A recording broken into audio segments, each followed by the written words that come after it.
telling them, how can we be 10% of the population and be non-violent and be violent, and we have to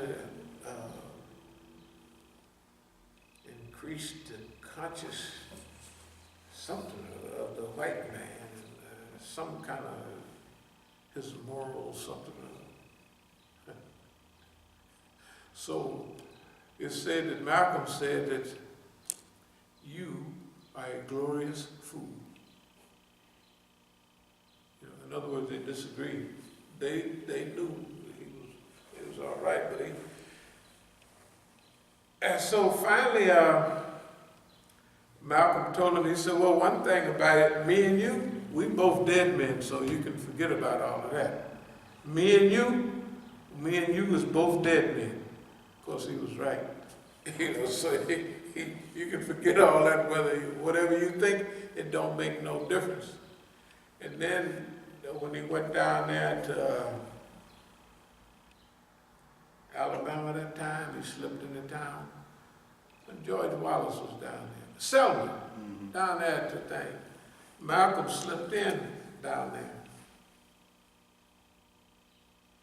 You know, all the church-going women kind of liked him.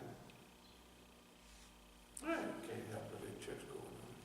And he was a good preacher, so anyway, why is a national security administration, FBI, using religious terminology? Prevent the rise of Messiah. I'm going to speed up. Prevent violence. Finish off troublemakers. Number 4. Prevent black nationalist groups and leaders from gaining respectability by discrediting them in 3 separate segments of the community. The goal of discrediting black nationalists must be handled tactically in 3 ways. You must discredit those groups to individuals, to first the responsible Negro community. Second, they must be discredited to the white community. Both the responsible community and the liberals who have vestiges of sympathy for militant black nationalists simply because they are Negroes. Third, these groups must be discredited in the eyes of Negro radicals, the followers of the movement. This last area requires entirely different tactics from the first 2. Publicity about violent tendencies and radical statements merely enhance black nationalists. To the last group, it adds respectability in a different way. So think about it.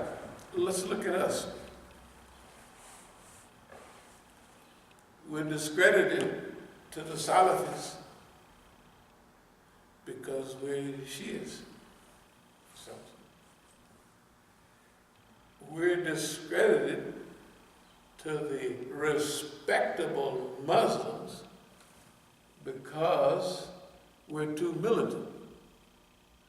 But the ayats that we're using are saying, let's hug white folks and spread love around the place.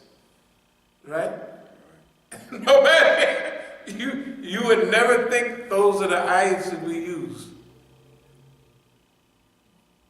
Even when we say them, they don't hear them like that, because when they're looking at you and what you represent, they don't hear that. Da'a ilallah wa amila salihan. They don't know, they don't remember not, we try to work righteous deeds, helping these people. They don't, that don't count. That don't, nobody hears that. Can you imagine? They don't hear it. Even when we say, look, the white folks with opiates are being treated like us. We want to reach out to them. Right?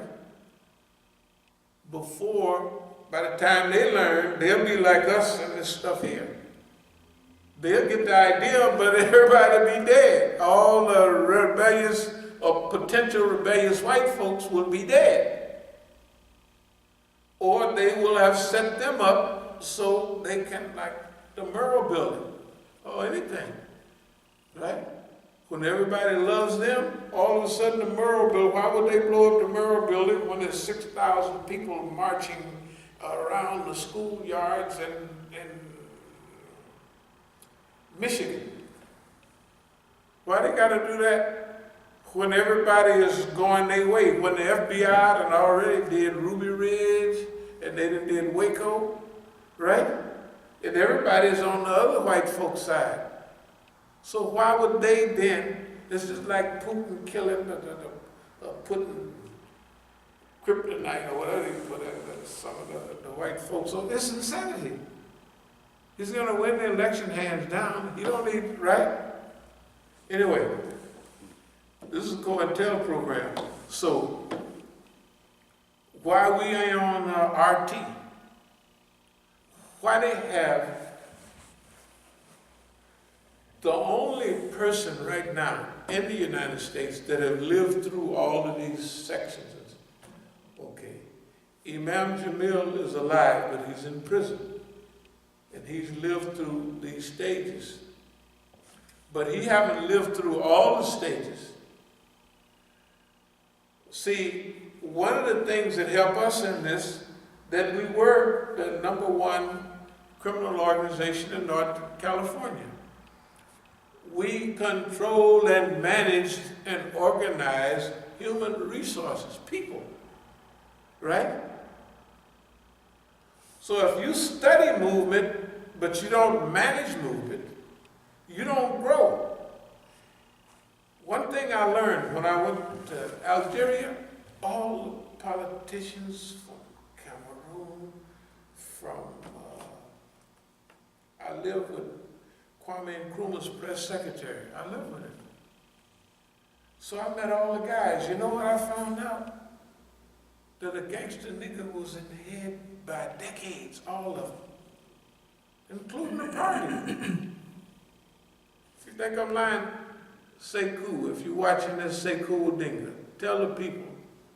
Did not tell the party they got to stop going down there and buying hashish every day and leave them women alone with the niqab. That's what we know it is now. And the next thing is get physically fit. Reason I said, tell them, say cool, didn't you and I go out every day to Moretti Villa and play basketball? We played basketball because it's physically fit. You get right up, it's physically fit. Everybody else was sitting there ready to make revolution. I don't know, reading somebody, Marx, Engels, the proletariat, the lumpen proletariat, and all them people. Well, what I'm trying to say is, you know, when I first read, Pete O'Neill gave me Selected Works, Chairman Mao, and I read it. You know what I told him? He's probably watching this. I hope you are, in Tanzania. I said, this is a regular street game. That's why I was pushing the idea that it was the black gangsters that was gonna lead a rebellion, because they had to know how, they had to money. Now, set away Michael Tabor, Dope Plus Capitalism. I don't know if y'all have heard of him.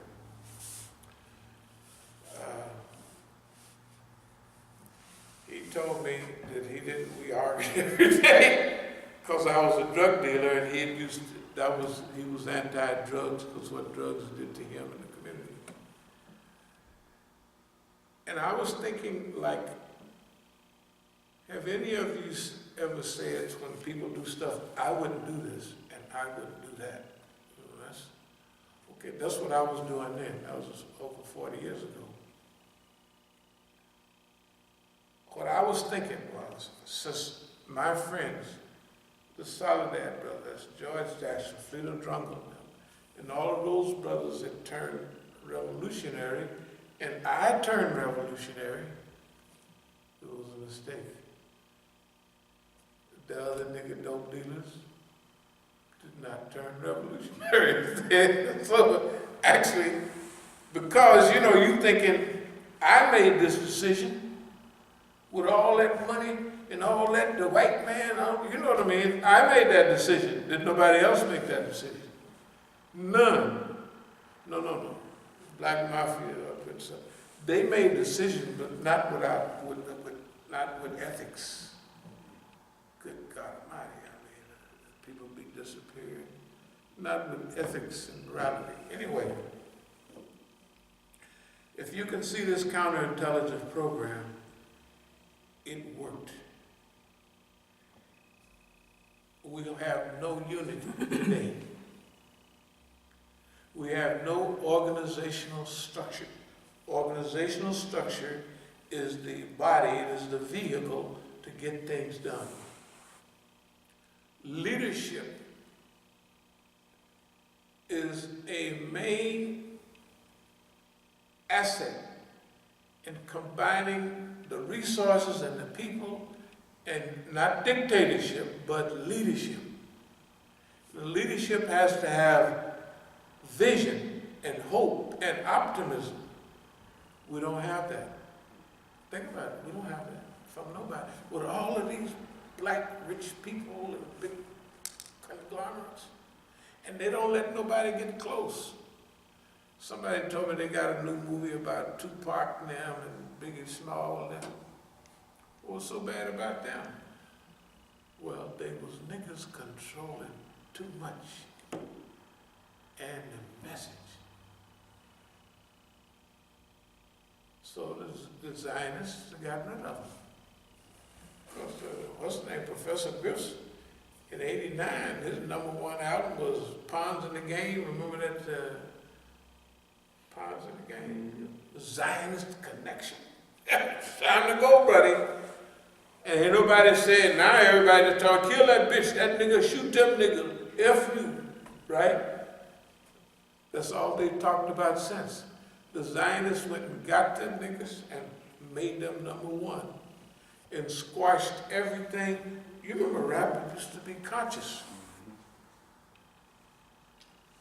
That's why we don't have no movement, because we don't have no leaders. We don't have no leaders because nobody evolved. Nobody went through it. Now that's why in the Quran, when it talks about after we want to do this, and you know you're going to become this wali, and you're going to be warm, fuzzy friends, but then it said it ain't, nobody going to do this except the very fortunate has, but it means lucky too. I told the people in South Africa, when I was talking about drugs, I don't know if you saw that video. It's a speech. Yeah, in South Africa on the one on drugs. In a big mosque, the biggest masjid down there. I'm showing a picture of me in this white suit and everything, and I'm saying about drugs. That's when the police didn't want me to come back to America. Say, y'all don't want your brother back home? So, you know, but I told them, same thing I say here.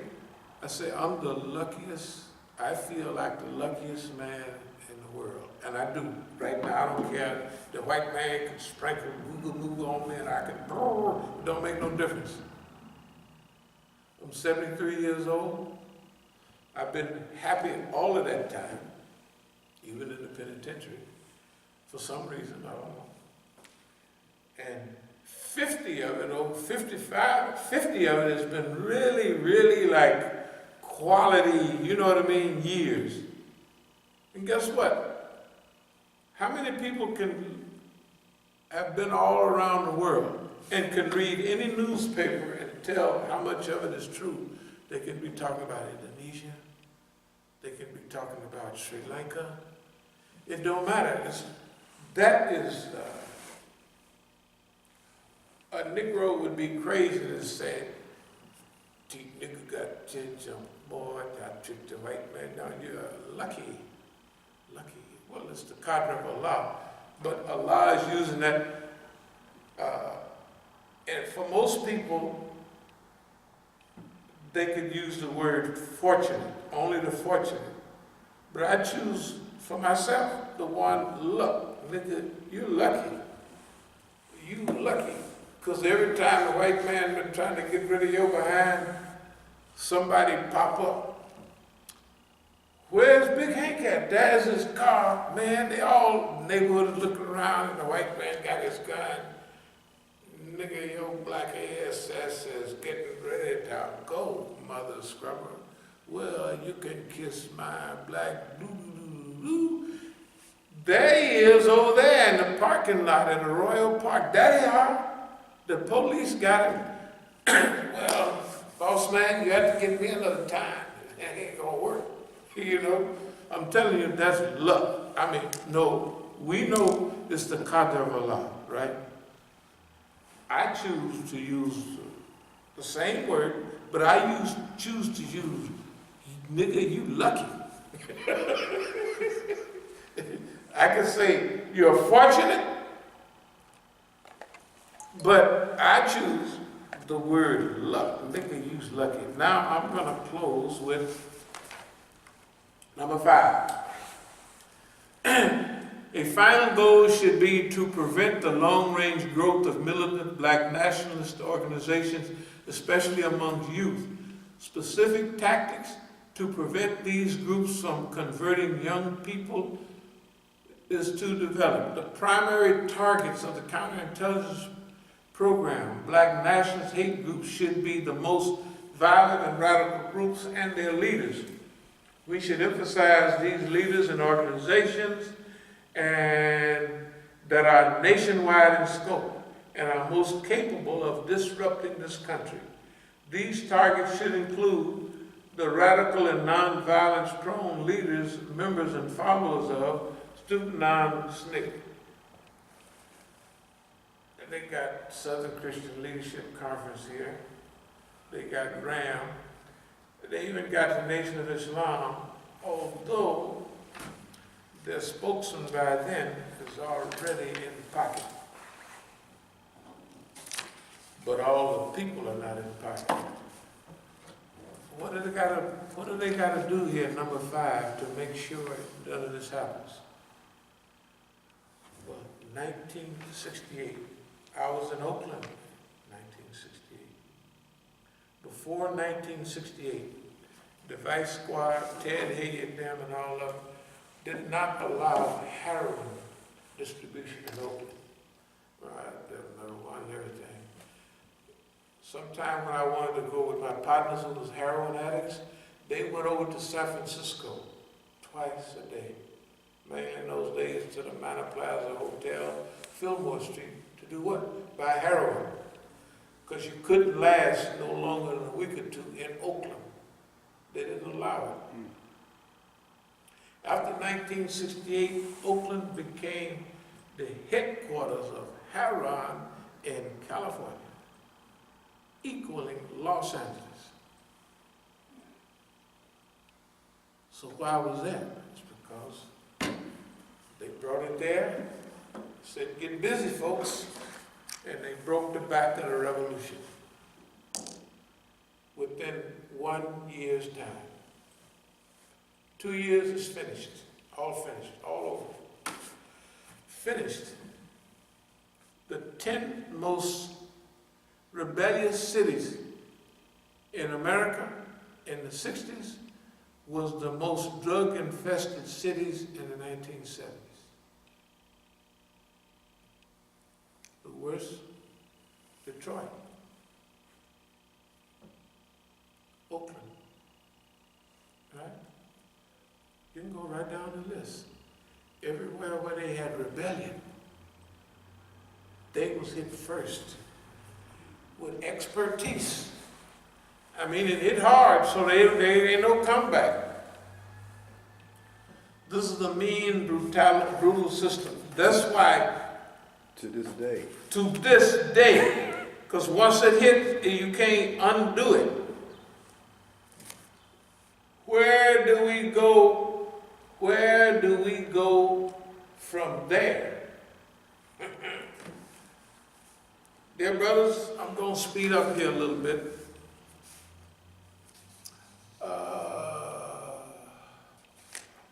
One of the things we have is institutional memory. Institutional memory is like whether it's a police department or a military, and the people have got into that and they've been there for 20 and 30, and now 40 years is coming by, and a lot of the people that's been there are leaving at one time. That leaves a gap because those people have an institutional memory. Where all the snitches are, where all of this happened, where, you know, the trends of that city. You bring new people in, but they don't have part of that institutional memory. There's too much to transfer to them unless they were integrated in over a long period of time, and then they would develop their own institutional. We have an institutional memory. Not only on one aspect, but every aspect. The internal thing, the methods they use to destroy us. Drugs. The exile, being in exile. And being in exile in Africa and studying the colonial movement. Remember, when you're there, you're learning. It's like Dr. John Branyan said when he was there. He was Idi Amin's doctor. He said, Hank, we're learning about all the African history and everything. I said, that's right, Doctor. We're learning about the whole movement. So we learn about colonialism and who helps this and who, right? And then coming into the 80s and 90s and 2000s, we also are in South America. South America means that you learn all about Mexico, Central America, and South America. Not only about drug trade, you learn the history, right? You learn the history, what propelled them, what made, right? And then to breezing around, and you've maybe been to Singapore and Indonesia and all of that. That's an institution, that's a global, because nobody, the biggest people in the State Department don't have that. That's why we're so accurate on our, think about our forecast. They either are accurate or they're not. That's just the way it is, right? Okay. We could go all the way